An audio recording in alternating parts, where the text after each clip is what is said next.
She stood at my door, drenched from rain, her eyes swollen from crying. "Please, just hear me out," she whispered, her voice trembling with regret. I hadn't seen her in 2 years, not since I discovered the affair and left without a word. I thought I'd buried the pain, locked it away for good. But standing there, face to face with the woman who shattered me, I realized some wounds never truly heal. We met like characters out of a love story, unexpectedly, effortlessly. She was vibrant, full of life, the kind of woman who could light up a room with just a smile. I was drawn to her like gravity, believing she was my forever. Our wedding was simple but perfect, vows exchanged under a sunset sky, promises whispered with trembling voices. I believed every word she said that day. I thought she did too. The first year of our marriage felt like a dream. Late night talks, spontaneous road trips, lazy Sundays wrapped in each other's arms.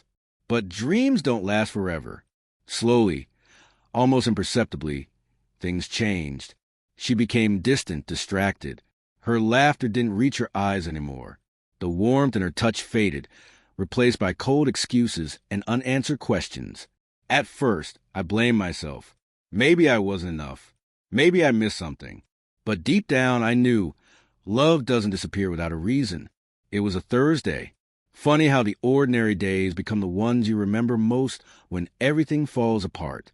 She said she had to work late again. I nodded, pretending not to notice how she didn't meet my eyes, how her smile felt more like a mask than the warmth I once knew. I told myself I was overthinking, but something didn't sit right. It hadn't for weeks. The signs were there. I just didn't want to see them. The sudden late nights at the office, the way she guarded her phone like it held the meaning of life, the distant look in her eyes when I talked about our future. She used to light up when we'd plan vacations or even just discuss what to cook for dinner. But lately, her mind was somewhere else, with someone else. That night, I couldn't sleep. I lay in bed staring at the ceiling, the silence screaming louder than any argument we'd never had. Around midnight, curiosity, or maybe fear, got the best of me. Her phone was on the nightstand, screen dim, her breathing soft beside me. I told myself I was just being paranoid, that I'd open it, find nothing, and feel foolish. But that's not what happened. I'd picked it up, hands trembling, heart racing faster than I thought possible. No password change. Maybe part of her wanted to be caught. I scrolled through her messages, and there it was. A conversation with someone saved under an innocent name. CLA from work. Only Claire wasn't from work. The messages weren't about meetings or deadlines. They were about stolen moments, hidden touches, and nights she claimed she was working late. My chest tightened with every word. I felt hot and cold all at once, like my heart didn't know how to process the betrayal. Pictures, too. Selfies she'd never sent me. Smiles that were never for me. My wife, the woman I vowed to love and protect, was someone I didn't recognize anymore. I put the phone down gently, afraid to wake her. She looked peaceful, oblivious to the storm raging inside me. And in that moment, I realized something. There was no point in confrontation. No dramatic fight would undo the damage. No angry words would stitch my heart back together. So I did the only thing I could. I quietly got out of bed, packed a small bag, just the essentials, no keepsakes, no memories. I didn't want them. Before I left, I stood at the doorway for a moment, looking at her one last time. The woman I loved, the woman who broke me. Then I turned around and walked away, leaving behind a life I thought I knew. I didn't leave because I was weak. I left because staying would have been worse. And sometimes, silence speaks louder than any goodbye. Leaving was the easy part. It's what comes after that guts you. I didn't have a plan when I walked out that night. No destination, no goodbye. Just a duffel bag with enough clothes for a week and a heart that felt like it had been hollowed out. I drove until I couldn't keep my eyes open, pulling over at some cheap roadside motel where the walls were thin and the lights flickered like they couldn't decide if they wanted to stay on. Fitting, really, like my own heart, unsure if it should keep beating. The first morning without her was surreal. I woke up expecting the warmth of her next to me, the faint smell of her shampoo lingering on the pillow. But there was nothing. Just the stiff motel sheets and the crushing realization that my life had changed forever. I sat there, staring at the ceiling, wondering how everything unraveled so quietly, so quickly. No dramatic fights, no warnings, just silence where love used to live. I moved to a new city, one where no one knew my name, where I could be just another face in the crowd. I found a small apartment, bare walls, a cheap couch, and a mattress on the floor. No framed photos, no cozy blanket sheet picked out, no reminders of a life I used to have. I thought starting over would feel freeing, but it felt more like being lost, the kind of loss where even a reflection in the mirror feels unfamiliar. I kept busy, drowning in work, because it was the only thing that didn't feel personal. Deadlines didn't care about broken hearts. Emails didn't ask how I was holding up. But even in the chaos, loneliness found me. In the quiet moments between meetings, in the space between texts from people who didn't really know me, nights were the worst. The silence wasn't peaceful. It was suffocating. I'd lie awake staring at the ceiling, haunted by echoes of her laughter, the ghost of a life I'd left behind. I tried dating once or twice. It wasn't fair to them. I was a shadow of myself, comparing every smile, every touch to hers. Not because I missed her, but because I was still trying to understand how someone you love can betray you so easily. I realized then, healing isn't about moving on to someone new. It's about facing the emptiness she left behind and learning to live with it until it doesn't hurt anymore.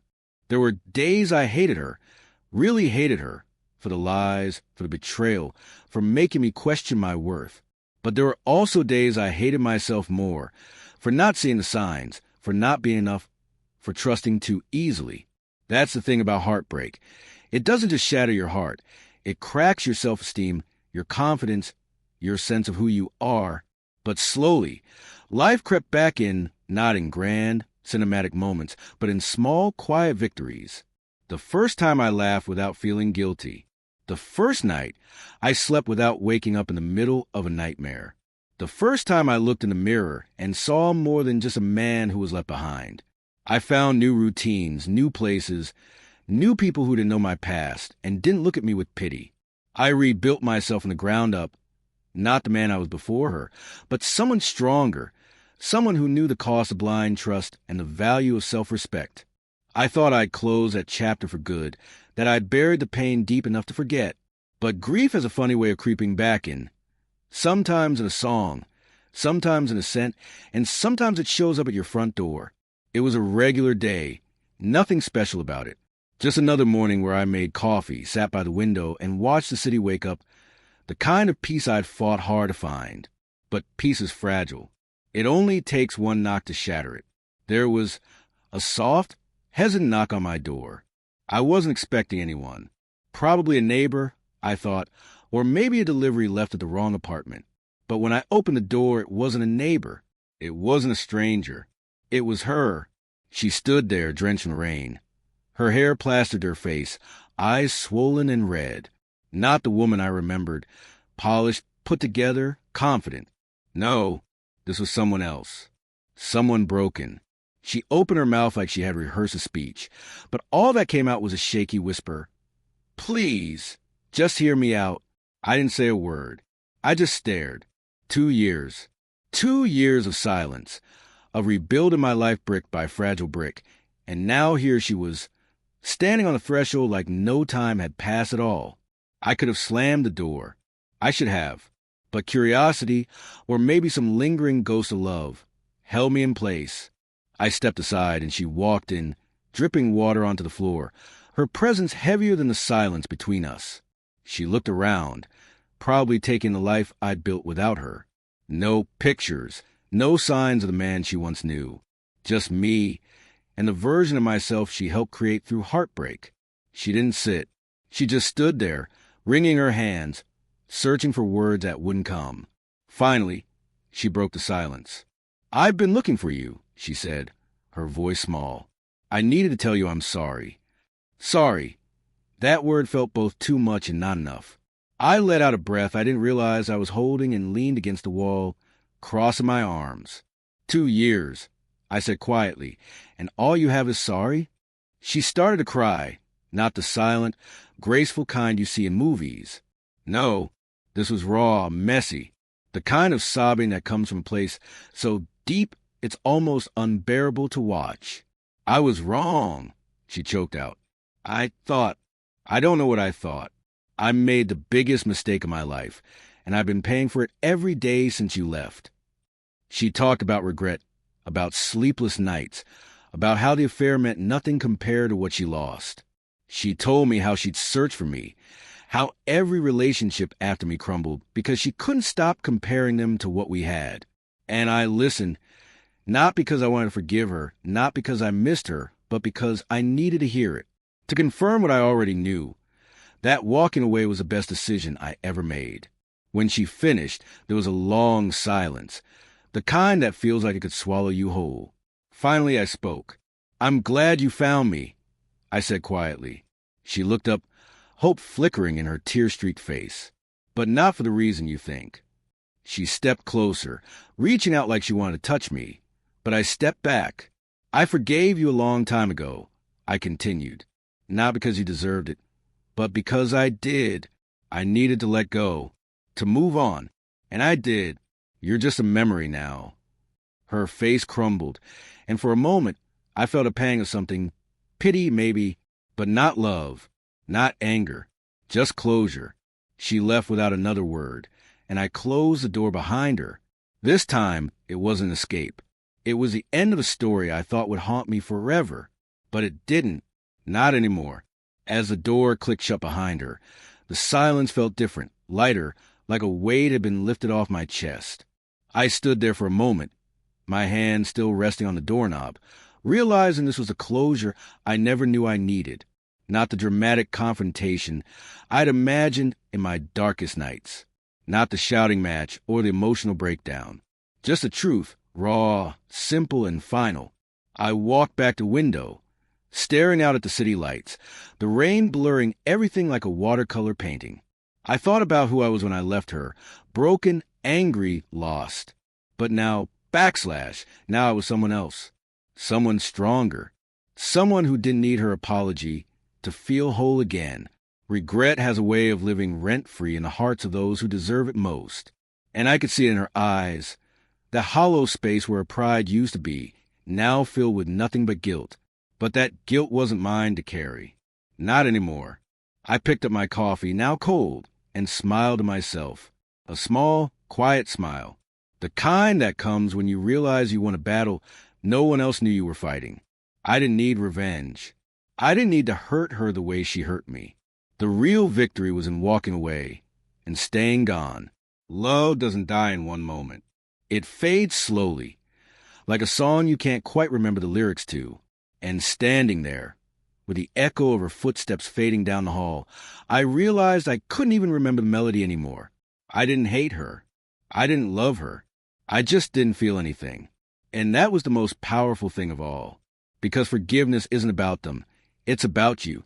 It's about looking at the person who broke you and realizing they don't have that power anymore. So I closed the door, not just in my apartment, but to the chapters she no longer belonged to. And for the first time in a long time, I felt free. In the end, it wasn't her apology that set me free. It was the journey I took without her, the nights I survived alone, the mornings I woke up stronger, and the quiet battles no one saw but me. She came back expecting to find the same man she left behind. But that man was gone. I had buried him beneath every lesson learned, every scar earned, and every moment of self-discovery. I didn't need closure from her, because I had already found it within myself. Forgiveness wasn't a gift I gave her. It was a freedom I gave myself. So if you're holding on to someone who broke you, waiting for an apology that may never come, let me tell you this. You are the closure you've been looking for. You don't need their regret to heal. You just need to choose yourself. And when you finally do, you'll realize that's the real happy ending.